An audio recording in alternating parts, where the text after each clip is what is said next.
আল্লাহ পাক রব্বুল আলামিন তার হাবিব মুহাম্মদুর রাসূলুল্লাহ সাল্লাল্লাহু আলাইহি সাল্লামকে বলেন কুল ইন কুনতুম তুহিব্বুনাল্লাহ ফাত্তাবিউনি ইউহিব্বুকুমুল্লাহ।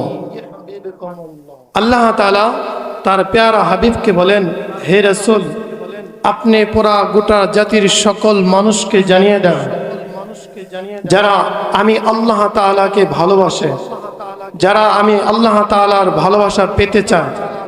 এখানে আমরা আল্লাহ তাআলার ভালোবাসা পেতে চাই, আল্লাহ তাআলাকে ভালোবাসি। কারা কারা হাত তুলে দেখাই দিই ইনশাআল্লাহ।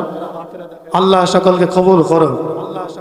মাঝে মাঝে তো হাত উঠাও নামাও বিরক্ত নব। আল্লাহ পাক রব্বুল আলামিন তার প্যারা হাবিবকে বলতেছেন যে আপনি পুরা জাতিকে জানিয়ে দেন যারা আমি মালিকের মহব্বত ভালোবাসা পেতে চায়, যারা আমি মালিককে ভালোবাসতে চাই, তারা যেন আপনি নবীকে ভালোবাসে। বলেন না সুবহানাল্লাহ। এবার বুঝেন, আল্লাহ তাআলাকে ভালোবাসার মাপকাঠি আমার আপনার প্যারা হাবিব মুহাম্মদুর রাসূলুল্লাহ সাল্লাল্লাহু আলাইহি সাল্লামকে ভালোবাসা।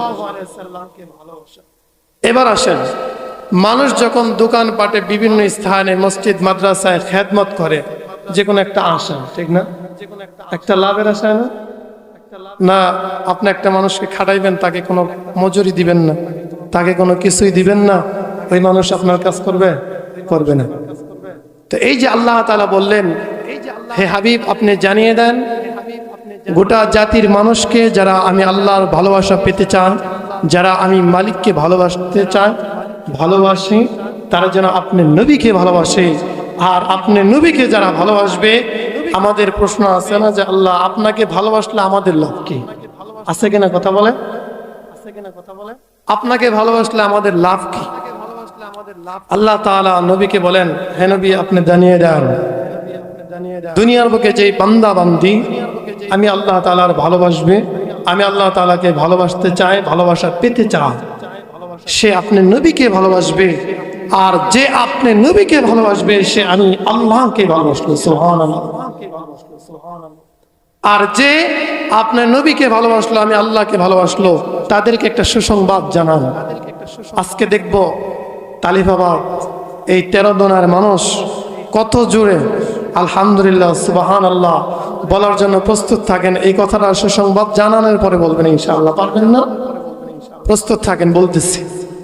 আল্লাহ তাআলা তার প্যারা হাবিবকে বলেন, রাসূল আপনি জানিয়ে দেন যারা আমি আল্লাহ তাআলার ভালোবাসা পেতে চান, যারা ভালোবাসে তারা আপনাকে ভালোবাসবে। আপনাকে যারা ভালোবাসবে তাদেরকে আমি আল্লাহ তাআলা একটা সুসংবাদ জানাইতেছি। সেই সুসংবাদ হলো ওয়া ইয়াগফিরু লাকুম যুনুবাকুম ওয়াল্লাহু গফুরুর রহিম। আল্লাহ তাআলা তার প্যারা হাবিবকে বলেন, তাদেরকে জানিয়ে দেন যারা আমি আল্লাহ তাআলার ভালোবাসা পেয়ে গিয়েছে, যারা আমি আল্লাহ তাআলাকে ভালোবাসতে পেরেছি, আমি আল্লাহ তাদের জিন্দেগীর সকল গুনাহকে মাফ করে দেব। জোরে বলেন সুবহানাল্লাহ। কারণ আল্লাহ তাআলা রহমান। কথা বলেন, আমার আপনার মালিককে, উনি কি রহমান না? দয়াবান না? আল্লাহর মতো দয়ালু, আল্লাহ তাআলার মতো দয়াবান পৃথিবীর বুকে আর কেউ আছে? কেউ আছে? নাই। ওই আল্লাহ তাআলা বলেন। তাহলে আমরা মাপকাঠি পাইলাম। আমার কথার থিওরি মূল পয়েন্ট কিন্তু এখানে এই বিষয়টাকে মনে রাখতে হবে। এই বিষয় যদি মনে রাখেন তাহলে আমার আলোচনাটা আপনি বুঝতে পারবেন। আর যদি আওলায় যান তাহলে আলোচনা বুঝতে পারবেন না। তাহলে প্রথম মাপকাঠি আল্লাহকে ভালোবাসার মাপকাঠি হলো রাসূলকে ভালোবাসা। এবার দ্বিতীয় মাপকাঠি রাসূলকে ভালোবাসার মাপকাঠি আমাদের জানতে হবে। কথা বলেন ঠিক কিনা? সরকারে তো আলম হাদিসের ভিতরে বলছেন রাসূলকে ভালোবাসার মাপকাঠি হলো মান আহাব্বা সুন্নতি ফাকাদ আহাব্বানি ওয়া মান আহাব্বানি কানা মাই ফিল জান্নাহ। বলেন আল্লাহু আকবার।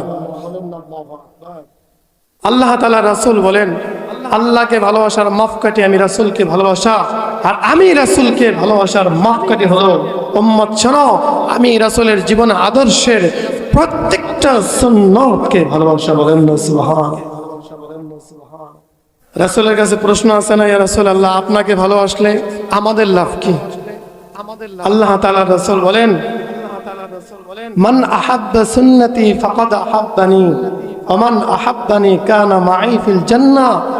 যারা আমি রাসূলকে ভালোবাসার দাবিদার তারা আমি নবীর সুন্নতকে ভালোবাসবে, আর যারা আমি নবীর সুন্নতকে ভালোবাসবে তাদের ব্যাপারে রাসূল সাল্লাল্লাহু আলাইহি ওয়াসাল্লাম সুসংবাদ দিয়েছেন, কিয়ামতের ময়দানে ওই ভালোবাসার কারণে আমি আল্লাহ তাকে আমি নিজ হাতে ধইরা ধরা জান্নাতে ঢুকাই নেব।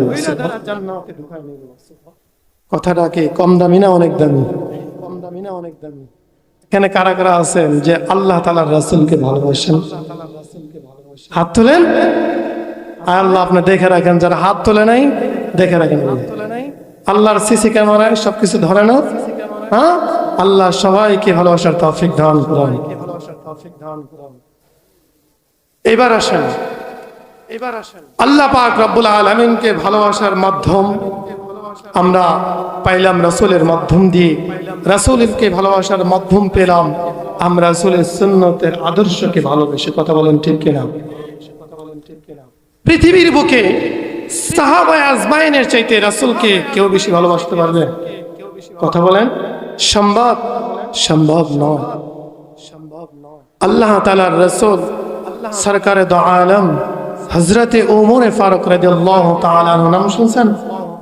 ওমর ফারুক সরকারে দো আলমের কাছে দাঁড়ানো। ওমরকে জিজ্ঞেস করে রাসূল, হে ওমর, তুমি আমি নবীকে কেমন ভালোবাসো? ওমর তখন যুবক ছিলেন। আজকে যুবকদের মাহফিল না? হ্যাঁ, যুবকদের ব্যাপারে কথা আছে। ওমর যুবক ছিলেন। আল্লাহ তাআলার রাসূল বলতেছেন, ওমর তুমি আমি রাসূলকে কেমন ভালোবাসো? ওমর বলতেছে, ইয়া রাসূলুল্লাহ, আমি ওমর আপনাকে আমার মা বাবার চাইতে বেশি ভালোবাসি। বলেন না সুবহানাল্লাহ। ওমর যখন বললেন আমি আপনাকে আমার মা বাবার চাইতে বেশি ভালোবাসি, তখন রাসূল বললেন, ওমর শোনো, তুমি এখন তোরই আমার প্রকৃত আশিক হইতে পারো নাই। কি পারো নাই? প্রকৃত আশিক হইতে পারো নাই।